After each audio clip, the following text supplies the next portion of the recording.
Hello മക്കളെ, എല്ലാവർക്കും സുഖമാണെന്ന് വിചാരിക്കുന്നു. എല്ലാവരും എക്സാമിന്റെ SSLC എക്സാമിന്റെ ചൂടിലായിരിക്കും അല്ലേ? അപ്പൊ എനിക്ക് പറയാനുള്ളത്, നിങ്ങളുടെ സ്വന്തം ഷിബിൽ സാർ ആർക്കനെക്സിൽ നിന്ന് നിങ്ങളെ കാണാൻ വന്നിരിക്കുന്നു. എന്തിനാണ് നമ്മൾ വന്നിരിക്കുന്നത്? ഈ ടാഗ് ക്വസ്റ്റ്യൻ അല്ലെങ്കിൽ ക്വസ്റ്റ്യൻ ടാഗ് ഡിസ്കസ് ചെയ്യാൻ വേണ്ടിയിട്ടാണ്. ചില കുട്ടികൾക്ക് ഈ ക്വസ്റ്റ്യൻ ടാഗ് എന്താണ് എങ്ങനെയാണെന്നൊക്കെ അറിയാം. പക്ഷെ എന്നാലും എക്സാം ഹാളിൽ ചെല്ലുന്ന സമയത്ത് ആദ്യം എന്തായിരുന്നു ചെയ്യേണ്ടിയിരുന്നത്, എന്തോന്ന് കണ്ടുപിടിക്കാനുള്ള X ആണോ Y ആണോ അല്ലെ, ആ സംശയങ്ങൾ കാരണം അവർ ബുദ്ധിമുട്ടാവാറുണ്ട്. അങ്ങനത്തെ ബുദ്ധിമുട്ട് ഇന്നത്തെ ദിവസത്തോടെ നമുക്ക് തീർക്കണ്ടേ അല്ലെ? നിങ്ങൾ എന്റെ കൂടെ നിൽക്കില്ലേ? യെസ്, നമുക്ക് എന്ത് ചെയ്യാം, നമുക്ക് ആ ക്വസ്റ്റ്യൻ ടാഗ് എങ്ങനെ സോൾവ് ചെയ്യണമെന്ന് സ്റ്റെപ്പ് ബൈ സ്റ്റെപ്പ് പ്രോസസ് ആയിട്ട് പറയാം. ഈ സ്റ്റെപ്പുകൾ വഴി പഠിച്ചാൽ എന്ത് ഉപകാരം എന്നറിയോ? മറന്നു പോകില്ല അല്ലെ, ഓർമ്മിച്ചെടുക്കാൻ ബുദ്ധിമുട്ടുണ്ടാവില്ല. അപ്പൊ നമുക്ക് സ്റ്റെപ്പ് ബൈ സ്റ്റെപ്പ് പ്രോസസ് ആയിട്ട് ആർക്കും മനസ്സിലാകുന്ന രീതിയിൽ ഇന്ന് നമുക്ക് എന്ത് പഠിക്കാം, ക്വസ്റ്റ്യൻ ടാഗ് എങ്ങനെ ഉണ്ടാക്കാം, അല്ലെങ്കിൽ ടാഗ് ക്വസ്റ്റ്യൻ എങ്ങനെ ആൻസർ ചെയ്യാം എന്ന് നമുക്ക് പഠിക്കാം. ഓക്കെ, നമുക്ക് എന്നാല് ക്വസ്റ്റ്യനിലേക്ക് പോയാലോ? യെസ്, ഇവിടെ ഒരു ക്വസ്റ്റ്യൻ തന്നിട്ടുണ്ട്. ഗൗരി ചോദിക്കുകയാണ്, sanitary napkins but I have heard they are very expensive അല്ലെ. Comma blank question mark, comma blank question mark, ഇത് മൂന്നുകൂടി ഒരുമിച്ച് കണ്ടു കഴിഞ്ഞാൽ നിങ്ങൾ ഉറപ്പിക്കണം അതെന്താണ്, ക്വസ്റ്റ്യൻ ടാഗ് ആണ്. അപ്പൊ ക്വസ്റ്റ്യൻ ടാഗ് എങ്ങനെയാ സോൾവ് ചെയ്യാൻ നമുക്ക് നോക്കാം. ഇവിടെ 4-5 സ്റ്റെപ്സ് കൊടുത്തിട്ടുണ്ട് അല്ലെ.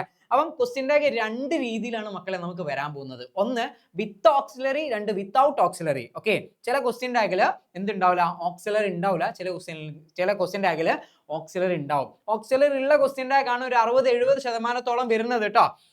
അപ്പം ഓക്സിലറി ഉണ്ടെങ്കിൽ എന്ത് ചെയ്യണം, ഓക്സിലറി ഇല്ലെങ്കിൽ എന്ത് ചെയ്യണം? ഇനി ഇതിൽ 2 കൂട്ടത്തിലും പെടാത്ത വേറെ കുറച്ച് 1-2 ഐറ്റംസ് ഉണ്ട്. അത് വന്ന് എന്ത് ചെയ്യണം എന്നൊക്കെ നമ്മൾ ഇന്ന് പറയും കേട്ടോ. ഡോണ്ട് വറി മേഹൂന, ഞാനില്ലേ നിങ്ങൾക്ക്. നിങ്ങൾ എന്തിനാ പേടിക്കുന്ന മക്കളെ? ഓക്കെ, നമുക്ക് നോക്കാം. ആദ്യത്തെ സ്റ്റെപ്പ് എന്ന് പറയുന്നത് ഫൈൻഡ് ദ ഓക്സിലറി. എന്താണ് കണ്ടുപിടിക്കേണ്ടത്? Find the auxiliary in the sentence. തന്നിരിക്കുന്ന സെന്റൻസിൽ ഓക്സിലറി ഉണ്ടോ ഇല്ലയോ എന്ന് കണ്ടുപിടിക്കണം. ഏത് ഓക്സിലറി ആണ്?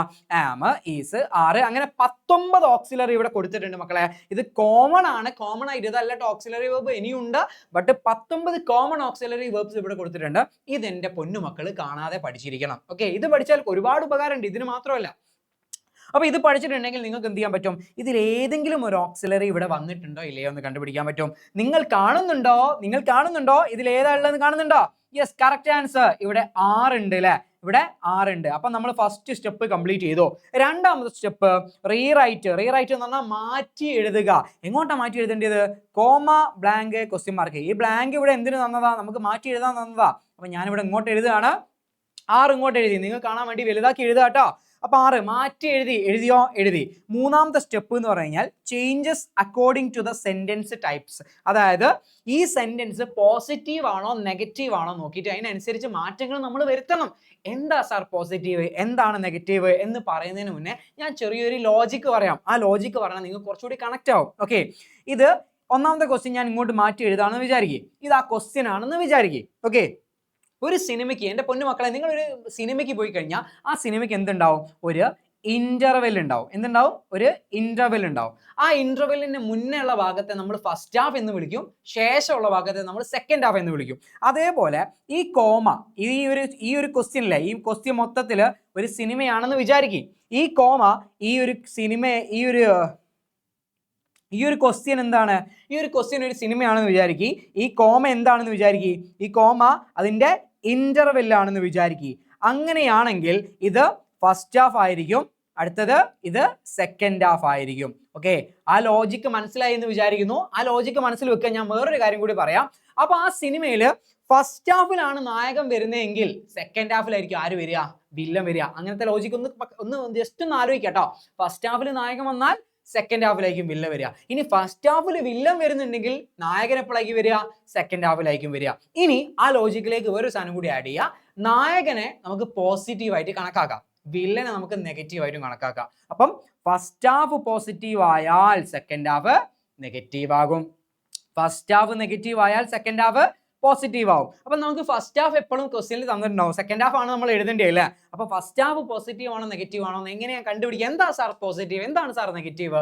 ഞാൻ പറഞ്ഞുതരാം. കുറച്ച് നെഗറ്റീവ് വേർഡ്സ് ഉണ്ട് ഇംഗ്ലീഷിൽ.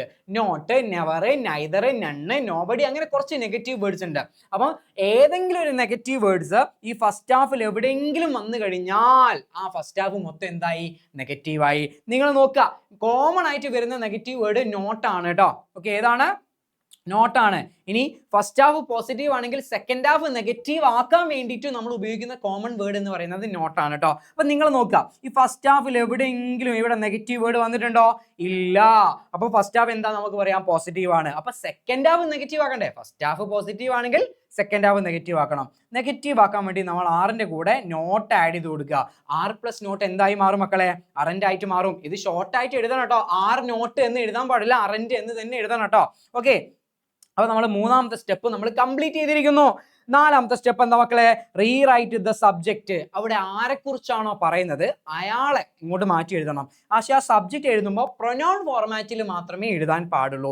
എന്താണ് പ്രൊനൗൺ? ഇവിടെ തന്നിട്ടുണ്ട് അല്ലെ. രാജു ആണെങ്കിൽ ഹി എന്ന് എഴുതണം അല്ലെ. മീ ആൻഡ് മൈ മദർ ആണെങ്കിൽ വി എന്ന് എഴുതണം.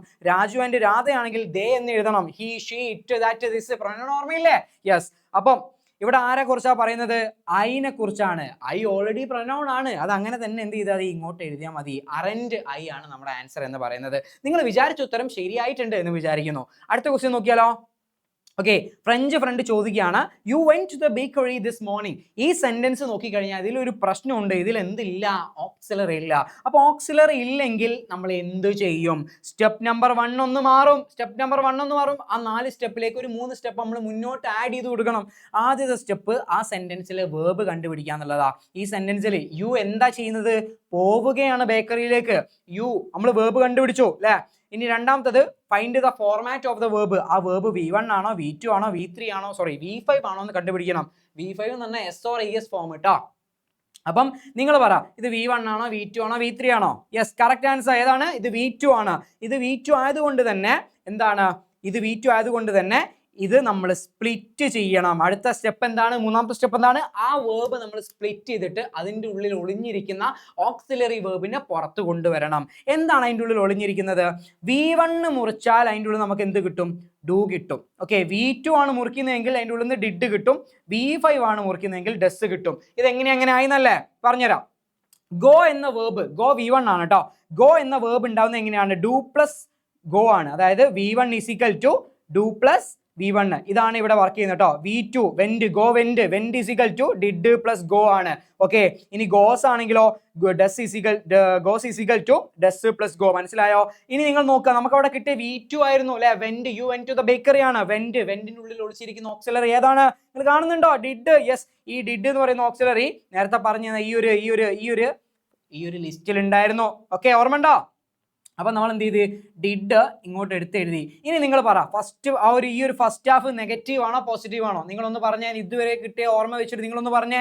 Correct answer first half positive ആണ്. നെഗറ്റീവ് വേർഡ്സ് നിങ്ങൾ എവിടെയെങ്കിലും കാണുന്നുണ്ടോ? നോട്ടോ, നെവറോ, നൈതറോ എവിടെയെങ്കിലും കാണുന്നുണ്ടോ? കാണുന്നില്ല. അപ്പൊ ഫസ്റ്റ് ഹാഫ് പോസിറ്റീവാ. അപ്പൊ സെക്കൻഡ് ഹാഫ് നമ്മൾ എഴുതാൻ പോകുന്ന ഉത്തരം എന്താവണം? നമ്മൾ നെഗറ്റീവ് ആക്കണം. അതിനെന്ത് ചെയ്യണം? ഡിഡിന്റ് ആക്കണം. ഇനി ഡിഡിന്റ് ആക്കി, ഇനി ആ ലാസ്റ്റ്, അതായത് ഈ 3 സ്റ്റെപ്പ് കഴിഞ്ഞാൽ പിന്നെന്ത് ചെയ്യണം? നമ്മൾ തിരിച്ച് പഴയ സ്റ്റെപ്പിലേക്ക് തന്നെ പോകണം കേട്ടോ. നമ്മൾ എന്ത് ചെയ്തു? ഓക്സിലറി കണ്ടുപിടിച്ചു, റീറൈറ്റ് ചെയ്തു, പിന്നെ നെഗറ്റീവോ പോസിറ്റീവോ നോക്കി. നാലാമത്തെ സ്റ്റെപ്പ് സബ്ജക്റ്റിനെ മാറ്റി എഴുതാന്നുള്ളതാ.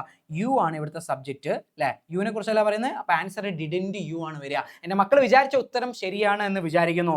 ഇനി അടുത്ത ക്വസ്റ്റ്യൻസ് നമുക്ക് നോക്കിയാലോ. Madam, good evening. You are the one who rang me up yesterday to apply for the tutoring job അല്ലെ. നിങ്ങൾ കാണുന്നുണ്ടോ ഇവിടെ ഓക്സിലറി ഉണ്ടോ മക്കളെ? ഉണ്ടോ? Yes, correct answer. ഇവിടെ ഓക്സിലറി ഉണ്ട്. ആർ ഇവിടെ ഉണ്ട്. ആർ ഇങ്ങോട്ട് എഴുതി. ഈ ഒരു സെന്റൻസ് പോസിറ്റീവ് ആയതുകൊണ്ട് നെഗറ്റീവ് ആണ്ടി നോട്ട് എഴുതി. പിന്നെ യുവിനെ കുറിച്ചാണ് ഇവിടെ പറയുന്നത്. അറന്റ് യു ആണ് ഇതിന്റെ ആൻസർ എന്ന് പറയുന്നത്. അപ്പൊ നിങ്ങൾക്ക് ക്ലിയർ ആയി എന്ന് വിചാരിക്കുന്നു. അടുത്തത് last and final. Okay, last and final അല്ല, ഇനിയും ഉണ്ട് അല്ലേ. ഓക്കെ. ഇവിടെ നോക്കുക. മേയർ ചോദിക്കുകയാണ്, mister Ojigon, you was seen picking up a pocket book from the market road this morning. ഇതിൽ ഓക്സിലറി ഉണ്ടോ നോക്ക് മക്കളെ. ഓക്സിലറി കാണുന്നുണ്ടോ? കറക്റ്റ് ആൻസർ വേർ ഇവിടെ ഉണ്ട്. വേർ ഈ സെന്റൻസ് നെഗറ്റീവ് അല്ല, പോസിറ്റീവ് ആണ്. അതുകൊണ്ട് വെറന്റ് എന്നാക്കി മാറ്റുന്നു. വെറന്റ് കഴിഞ്ഞിട്ട് ആരാണ്? വീണ്ടും യു ആണ് ഇവിടുത്തെ സബ്ജക്റ്റ് എന്ന് പറയുന്നത്. വെറന്റ് യു ആണ് അതിന്റെ ആൻസർ വരിക.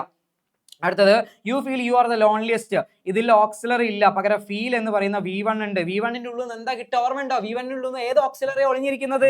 ഡു ആണ് അവിടെ ഒളിഞ്ഞിരിക്കുന്നത്.